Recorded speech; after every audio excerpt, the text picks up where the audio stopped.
Good day, students. How are you doing? I believe you are wonderfully well, as I am today. Now we are into another class of financial accounting. We started a topic in accounting called a trial balance, and today we are going to continue on this topic.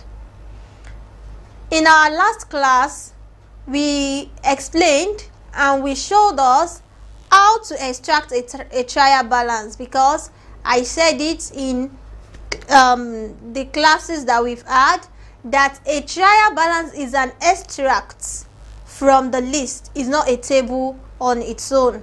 And we showed us how these balances are extracted from the ledger account to make our trial balance. Here today we are going to show us what are the things that will not make our trial balance to balance and the things that will make our trial balance to balance.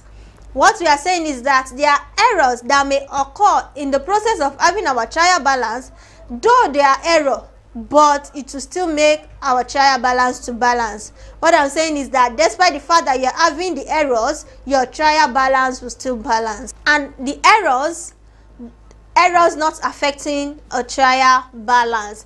The first error we are going to look at today is the error of original entry.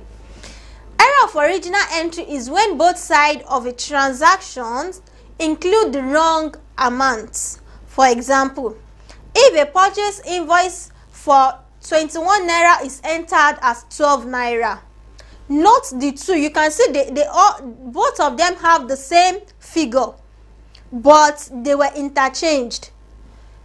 For example, a purchase invoice of 21 naira is entered as 12 naira. If this error is occurred, that means from the source ledger, from the ledger, this is what was written, and you just extract it like that to put in your trial balance. It will definitely not affect your trial balance. This is one of the error.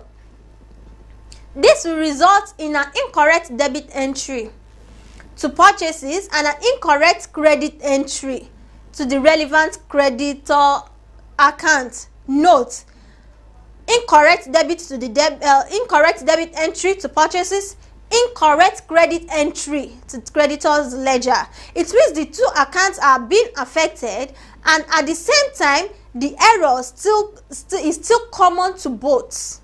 For the fact that the error is common to both accounts, it will still make the ledger, the trial balance to be balanced, both for 9 naira less. So the total of both columns will be less 9 naira, and thus with this your trial balance will still balance. That means when you have an error like this, we call it error of original entry. Having this error, this will still not affect your trial balance. The first one I mentioned is error of original entry. The second one we are going to look at is the error of omission. From the word omission, that is when something is completely omitted. This is when a transaction is completely omitted from the source document, as the debit and credit for the transaction will balance. Omitting it will still leave the total balance. What we are saying is that for the fact that the entry is omitted, completely omitted from the source ledger, it will still make the account balance, because it's not that we are having one in one side of the account and we are not having it. No, the two-legged entry of the account is completely omitted. The double entry principle is completely omitted. With this error of omission, our trial balance will still balance. Error of omission, that's the second point. The first one is error of original entry. The second one is error of omission. And the next point we are going to look at is the error of reversal. Error of reversal. Error of reversal is when entries are made to the correct amount, but with debit instead of credit, and vice versa. The reversal. I want you to have the words, note the key words in every content of this topic. Error of omission, error of original entry, and here we are on error of reversal. It means something is being reversed. This is when transactions, as I said, are made to the correct amounts, but with debit instead of credit and vice versa. What you're supposed to post to the debit entry were posted to the credit, and what's supposed to post to the credit entry were being posted to the debit entry. With this error, your trial balance will still balance because it's not affecting anything in the accounts. Then, okay, for example, if a cash sales of 100 naira is debited to the sales account and credited to the cash account, such an error will not affect your trial balance, will not affect the total of your trial balance. Remember, we've talked about error of original entry, error of omission, error of reversal. The next point we are going to look at is error of commission. Error of commission. Error of commission is when the entries are made at the correct amount and the appropriate side, debit or credit, but one or more entries are made to the wrong account of the correct type. You may get this one. What I want you to understand is that error of commission is simply saying that maybe you are having Mr. A Ade and you are having an account of another one, Mr. A, maybe, okay, let me put it this way, Mr. B. Understand, the name is different from each other. The name may be similar to each other. That, for example, A Ade and A Ada, instead of posting the transaction to A Ade, it's being posted to A Ada. You can see the name are similar, but the name differs. The name are similar but differs, and the transaction, instead of being posted to A Ade, is being posted now to A Ada. With this error, your account will still balance because it has nothing to do with the principle of the double entry at all. With this error, your account will still balance. Or, for example, if fuel costs are incorrectly debited to the postage account, the cost is intact, the fuel is the cost is intact, there's no omission, you didn't put 15 for 17, the account will still balance. For example, if costs are incorrectly debited to the cost of fuel are incorrectly debited to the postage accounts, they are both expenses account, fuel, postages, both of them are expenses account. This will not affect the total of the trial balance. This is what we are saying in this example. That is an error of commission. The next point I want us to look at, we've mentioned 4 errors now. This is the 5th, an error of principle. Error of principle is when the entries are made to the correct amount and the appropriate side, either debit or credit, as with an error of commission, but the wrong type of account is used. Note here, the wrong type of account. The wrong type of account is used. That is when an error of principle. In accounting, you know, I want us to understand that every account has a classification. We have capital accounts, expenses accounts, revenue accounts. They all have their classification. Now, in this example, the wrong type of account is used. Even when an organization is purchasing a machine, you know, where we are going to post it is quite different from when an organization is purchasing a machine for resale. An asset is different from an expenses. That is what we are trying to lay emphasis on in this type of error of principle. For example, if purchase of fixed asset is treated as an expenses, remember, our fixed asset is fixed assets, not purchased to be resold, but purchased for a long period of time and to be used for the organization. Now, we now treat a fixed asset account as a trading expense. What do we mean by that? Instead of putting it under the fixed asset, you now put it under, instead of capitalizing it, you now put it under expense. No, this will still, despite the fact that it's under wrong account, our trial balance will still balance because it does not affect the fundamental rule of the double entry, because it does not affect the post, it does not affect the figures, it is only the name.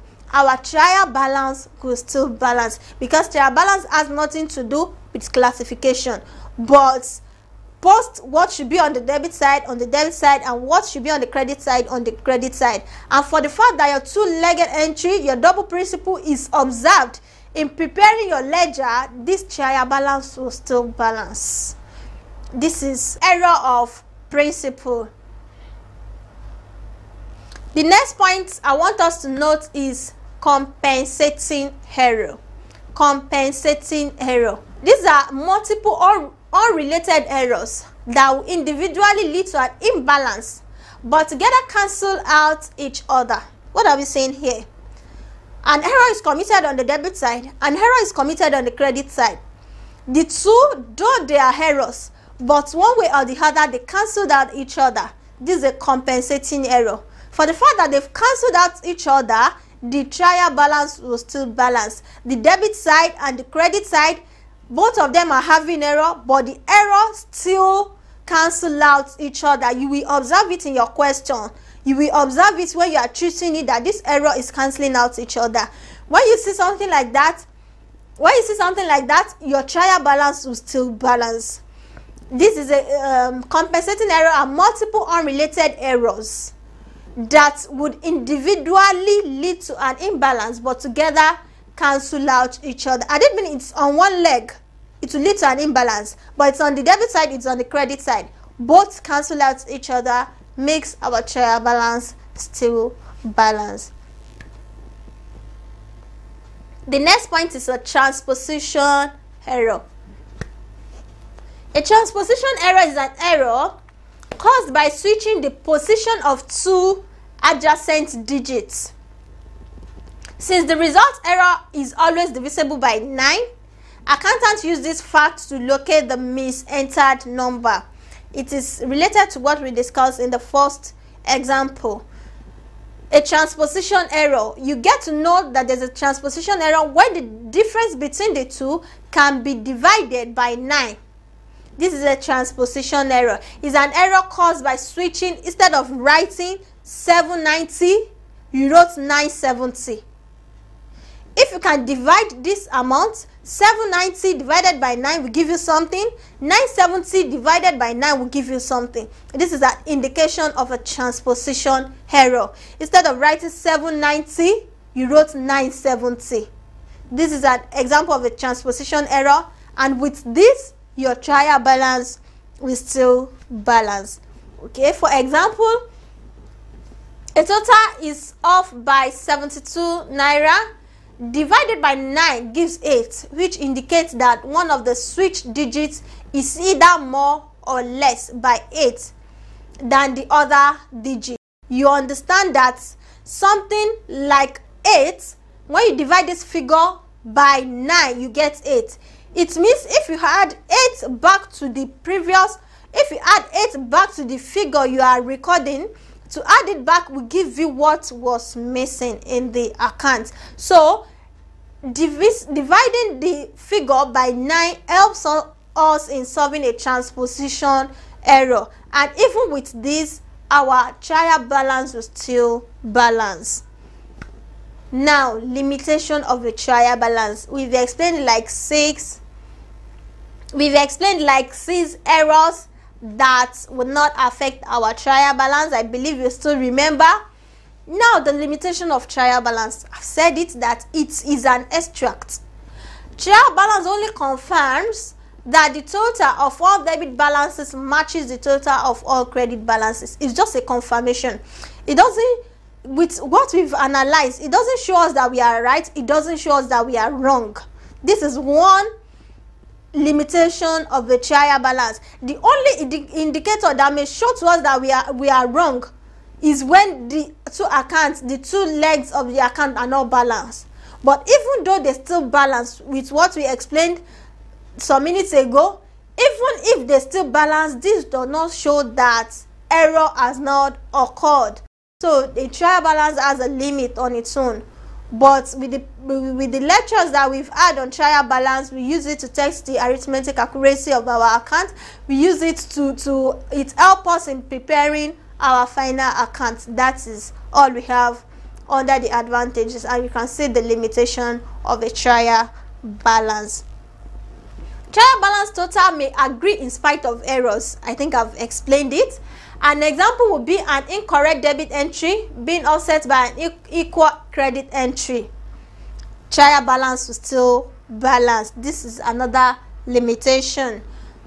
Likewise, a trial balance gives no proof that certain transactions have not been recorded at all, because in such cases both side and credit side of a transaction will be omitted, causing the trial balance total to still agree.